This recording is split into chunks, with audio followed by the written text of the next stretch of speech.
Hey everybody, welcome back to Beer City Board Games. I'm Clay, and I'm here with my wife Jen. Today we're going to go over our Gen Con haul.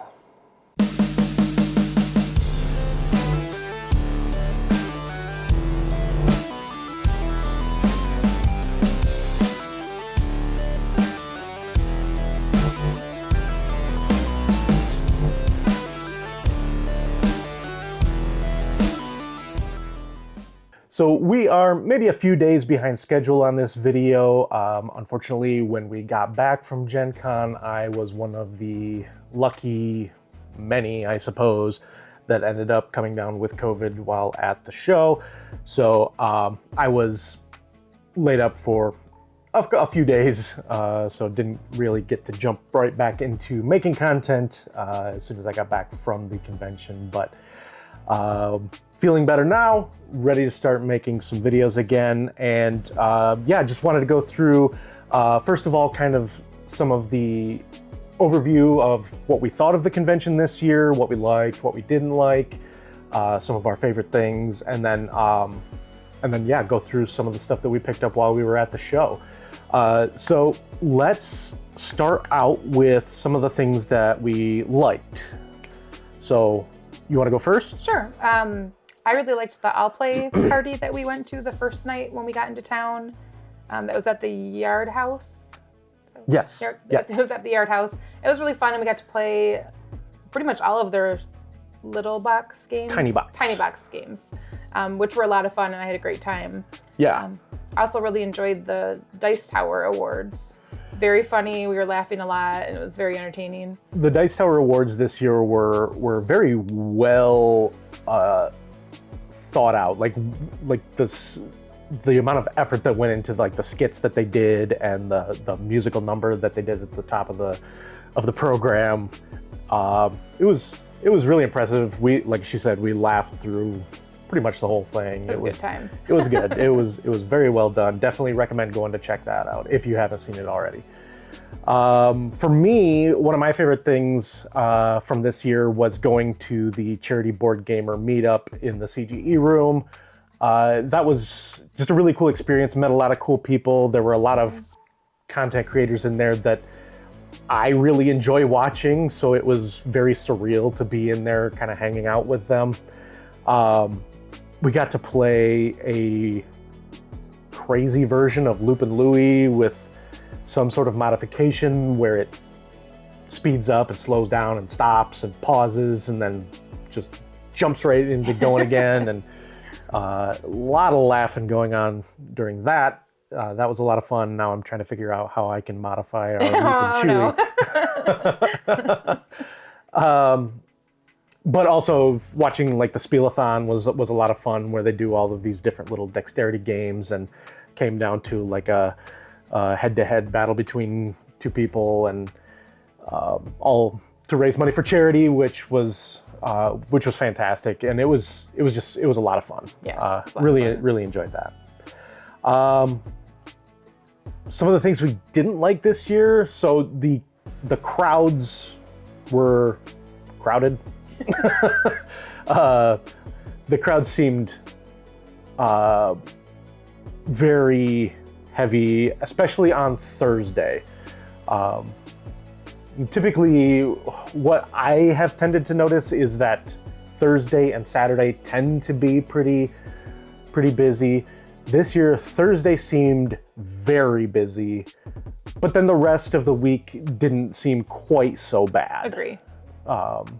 Even Saturday did not seem as busy as Saturdays generally tend to feel at Gen Con. I would say too, obviously the vendor hall felt busy all the time, just because, you know, you're getting people to walk through the aisles and people are going different directions. But I would say even like around the convention center, I felt like it felt more crowded this year than it typically does.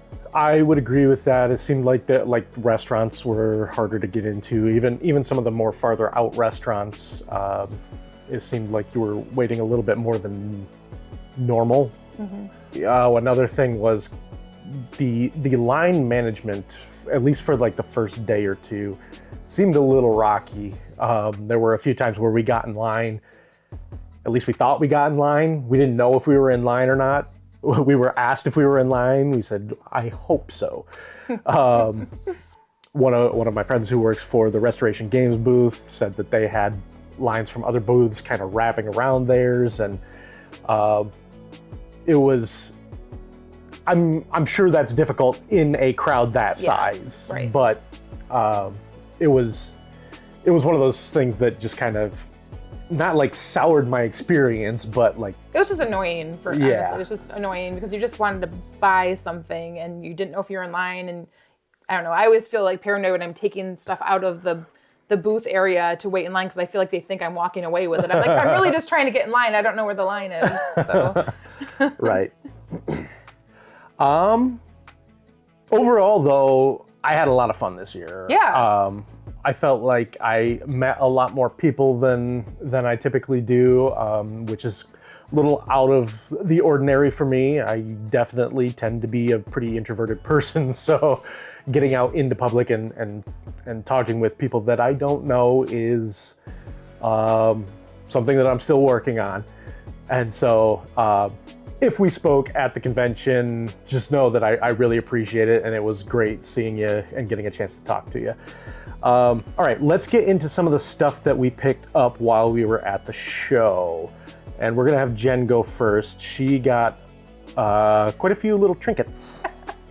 Well, I did talk about on our drive down that my goal was accessories. I feel like the last few times I've gone to Gen Con, I'm the one buying all the games. Like, that's true. I buy a lot of games, or I'm an enabler to have you buy games. Yeah. So this year I was focusing on accessories, 1 for room, so they wouldn't take up much room, and 2 just because I needed a refresh on some fun type of things. So, and he'll put some close-up pictures, but I said I wanted a snake ring, and that is the first thing I bought, is my new snake ring. And I bought some dragon earrings. I definitely had a theme when it came to accessories this year. So some dragon earrings. I have some bat earrings also. The eye. These ones are, I think, my favorite. Those are cool. Yeah, I saw those when they were hanging up, and I liked those too. I also got some really cool spider web earrings. And then I got a skull ring and a bony hand ring. And then I made the joke in one of the videos, but this bat hairpin, I have no idea how to use it, but I just love it, and I'm going to figure out how to do it. And then I was struggling at one of the booths we went to because there were 2 bags that I wanted. And finally settled. We were there for a while and a few times, but finally settled for this one because the print is it's just so fun. I love the print. I'm glad that's the one you picked because that one's my favorite of the 2 you were looking at. It's super cute. The other one is on the video, the vlog too, because it was the haunted house with the cats, the little purple backpack. So, but yeah, this is a good choice, I think. And then I did find a quilted heart in one of our elevators in our building when we were going down over to the con. So that was cool. It said, "I need a home. You found a quilted heart," which I thought was really cute. Yeah, if you happen to be watching this and you are the one who left those, could you comment in the comments below? Because I would love to find out who did that. It's adorable. It's just super I was so cute. excited too. I never find any of like the other little things that people hide. So this is the first thing I found. So very cool. Then we ran into Lincoln and Nikki from Board Game Geek, and they gave us one of their cool little hotel style keychains. And then, all right. So obviously we have our Gen Con coupon book. We do have our coupon. We do have our Gen Con program also, which didn't show up until we didn't get a hold of it till like the 3rd day of the show. It was late. We kept looking for it, but just couldn't ever find it. It was always gone. And then a couple little promos here. We've got a Grogu card for Star Wars Unlimited that is signed by one of the artists. I don't play Star Wars Unlimited, but that's cool. I think that's going to a friend of mine. We got a couple of promos, foil promos for Doomlings. The Seconder. Agreeer Supreme, Master of Sinks, causer of the Great Concurrence. We haven't played Doomlings yet. We got a review copy in. We're going to take a look at it, but these are cute. Mm-hmm. And then we also got a Catastrophe, I think. But it's another foil thing. I don't know. I don't quite understand the Doomlings business model yet, because it's all sold in a box, but you can get the foil cards to replace the existing cards, and I guess those are collectible? I don't know. Maybe you'll do some more research when you take a look at the game. When I actually dig into the game, hopefully I'll learn something. All right. One of the games that I was super excited to get my hands on this year was Vegetable Stock from Arcane Wonders. I love this new artwork. It's got that very kind of Cuphead style artwork to it. But we did get a chance to play the original version of Vegetable Stock. Really enjoyed the game. So we were super excited that this was coming out in the US. And then we got Pass. This is it's a ladder climbing game where you are trying to lay down poker hands, basically. And whichever type of poker hand you lead down, everybody else has to try to lay down the same type of hand, but beat your hand. So, if I lay down a high card, you have to lay down a higher card. If I play down a full house, you have to have a higher full house hand than what I laid down. And basically, you're just trying to keep going so that you can get rid of all of your cards. That's very difficult to do, but if you can't do it, you can pass and take a pass token. And what the pass token does is lets you flip your cards upside down, because they are double-sided cards. So on one side, you might have a 2, but if you pay a pass token, you could flip to the other side and have it be a queen or a king or an ace. Really fun game, really surprised me. Yeah, actually we played it with our friend Glenn, who brought this to us when we were playing at the JW, the open gaming area. And it was funny because he made a comment about how, like, at first when he was teaching the game, you could tell we were like, okay, this sounds like, I don't know, maybe not our thing. And then we got halfway through the first game, and he just saw us like enjoying it, and he's like, oh yeah, this is a good one for them. And they were like, again, we gotta play again. Yep, we went out the next day and bought a copy. We bought a second copy too. Our friends John and Tara, they made it down to Indianapolis, but ended up not being able to go to the show, so picked up a copy for them also. All right, what else do we got in here? I will say, I was lucky enough to get a lot of the stuff that was on my anticipated list. So I either got to purchase or check out a lot of the stuff that was on my list. So I feel pretty good about that, feel a little accomplished there. Creepshow from Skybound Tabletop. I have not had a chance to play it yet. I opened it, I wanted to play it there, but it was kind of one of those never really the right situation for it type of things, but I love the way this game looks. It has such a cool Tales from the Crypt looking cover to it. I can't wait to try it out. I don't know how good the game will be, but it's one of those that if it's a horror theme, I at least want to take a look at it. And when it looks like Tales from the Crypt, I definitely want to take a look at it. We got the new pop culture version of That's Not a Hat. We have a lot of fun with That's Not a Hat.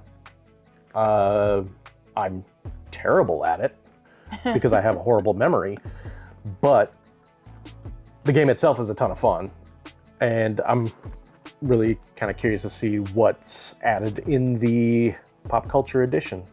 I think it's just a lot of new stuff. Also, thanks to Carl for the game.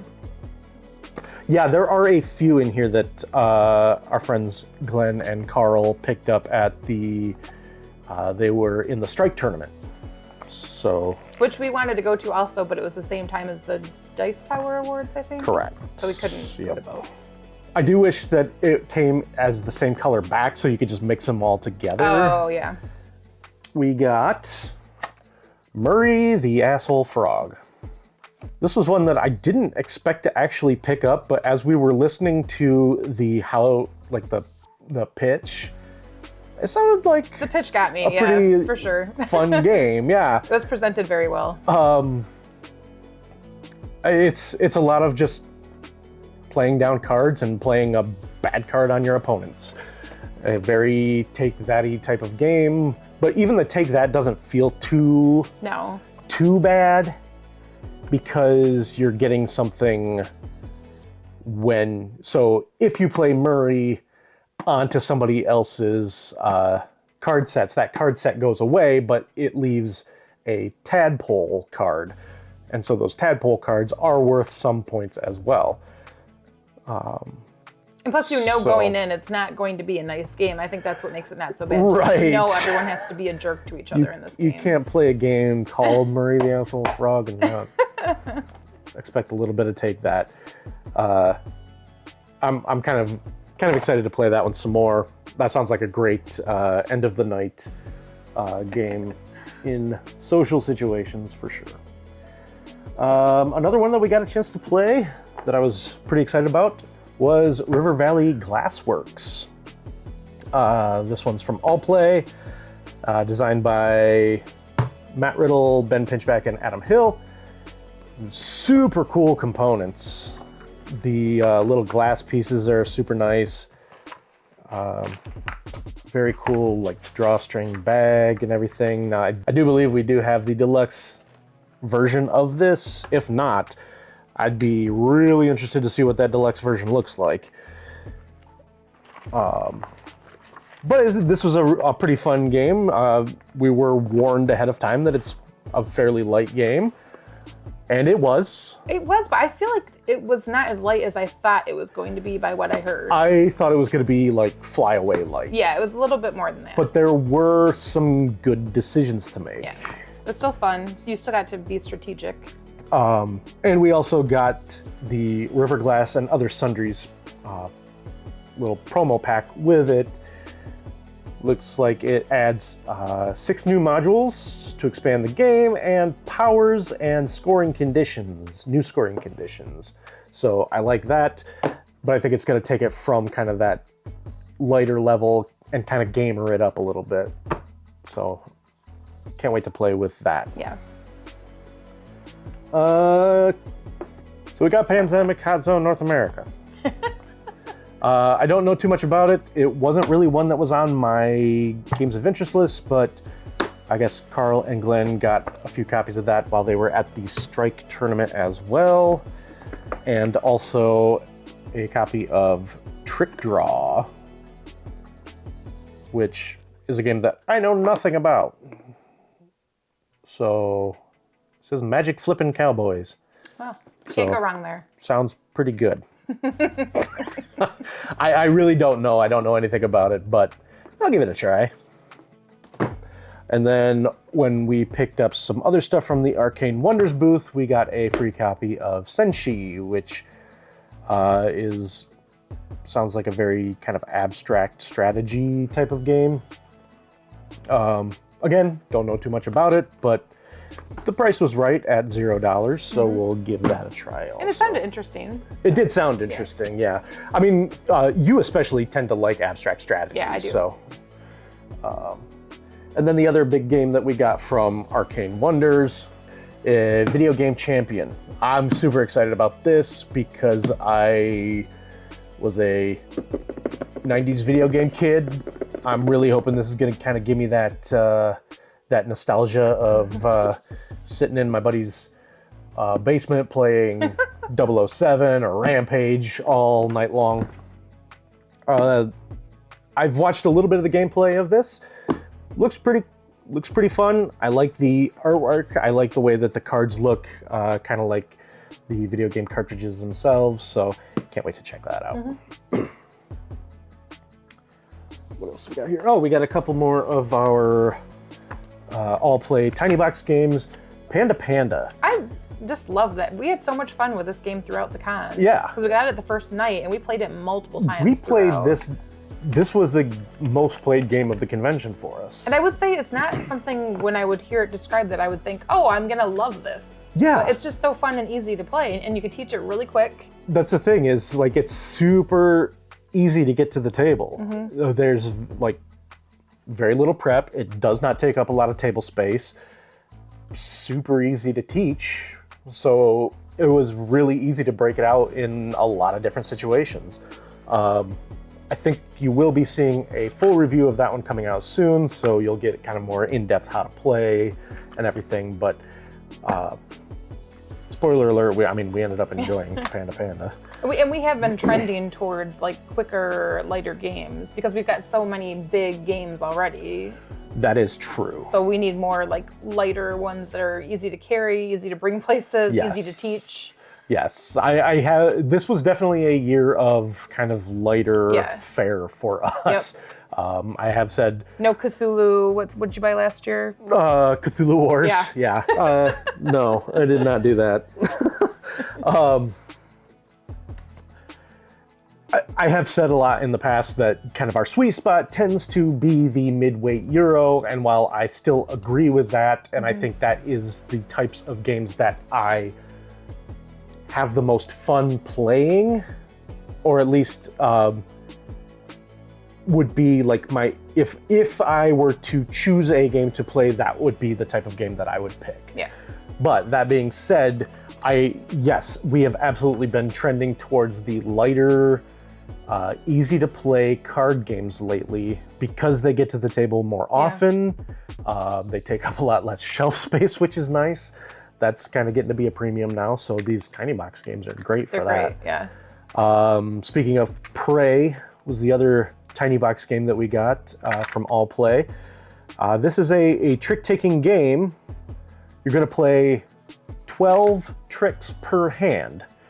You're going to play 6 of them as the predators, which is one side of the cards, and then you're going to play the other 6 by flipping them over, almost like pass, where they're going to have a different value on the other side. And now you're going to play 6 hands as the prey. This was another one that we ended up liking quite a bit. I think of the tiny box games, Panda Panda was one of our favorites. All right, and then we only have one more new game, and that's Undergrove. Can you see it? I guess I shouldn't put it behind the other games. This is the newest release from Elizabeth Hargrave. I believe she did have a co-designer on this one as well, Mark Wooten. We got the rundown of this at the show, and it sounds super interesting. There are a lot of mushroom-themed games out, coming out recently or soon. But I like that this one is not necessarily about like gathering mushrooms or growing mushrooms, but it's about growing the network of mushrooms needed to grow a tree. Super interesting concept. I have a feeling this is going to be one of those types of games where I'm going to play it and then I'm going to Google a bunch of stuff. Yeah, probably. Like, how does that work, really? And we saw this last year at Gen Con, and there was the preview of it. Yes. And I wanted to buy it last year and was upset that it was another year. We'd have to wait to get it. Right. Looks great. The Beth Sobel artwork is fantastic. Really can't wait to play that one. I think that one might be one that I am most looking forward to getting to the table of everything that we brought home. Yeah. And then I did pick up a couple of, so every year I am on the Board Game Geek flea market, virtual flea market for Origins and Gen Con. It's a great place to pick up some used games that maybe are a little bit difficult to find or to try to get a deal on. So one of the ones that's kind of always been on my list of games that I wanted to play was Dominant Species. So I picked up a used copy of Dominant Species Marine. I've heard this is a great version of Dominant Species. I don't know because I haven't played either of them. I've heard it's mean, but I'm very interested to try that one out. I think Dominant Species is kind of one of those games that I heard talked about a lot when we first started getting into gaming. And kind of one of those like standards, I guess. Like, I want to try this game to see if it's the type of game that I would like. I don't know if it's something that we would keep, but it's something I want to at least say that I've played. I'm a little wary of it. I can handle little tiny mean games, but playing a big, huge game that involves meanness, I don't usually like that. That might... I usually get mad. And then I picked up a copy of Kalamala. I really like this game a lot. I was very excited when they announced a new version of it, but I found a copy of this in the consignment room at Gen Con for $12. So I think this is definitely a game that's worth $12. So I was very happy to find that. So that is it for our Gen Con 2024 game and accessories haul. And a little bit of recap there at the beginning. Also, I will say we have been having some discussion about whether or not we're going to go back to Gen Con next year. And that's not because we don't enjoy Gen Con. We like Gen Con a lot, and I really like going there because that's one of the places that I know I'm going to see a lot of the people that I want to see during convention season especially. But the level of the crowds does make it very difficult to get a lot of things done at the show.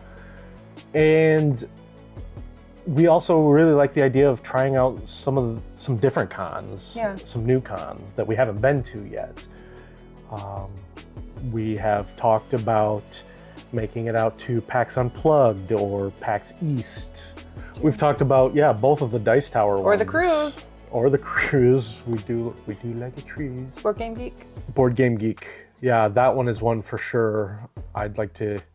So if anybody has any suggestions of ones that they would like to see us do, I love going to conventions. It's one of my favorite things in this hobby. Because of the people that I meet there and just seeing so many people who are excited about this thing that I'm excited about. So I love the idea of going to more of them and kind of showing them off and vlogging the experiences like we do at Origins and Gen Con and Grand Con. So if anybody has suggestions of places like that to go, please let me know. But yeah, other than that, I think that's it for this video. Yeah? Yeah. Okay. Right. And we will see you next time.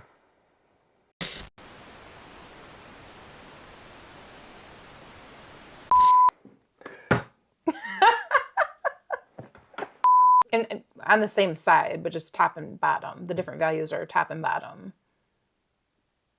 Right. There were times where I kind of had to, or else it was going to sound like this. I have to move the lights around a little bit too. A little bit. A little bit. Bye.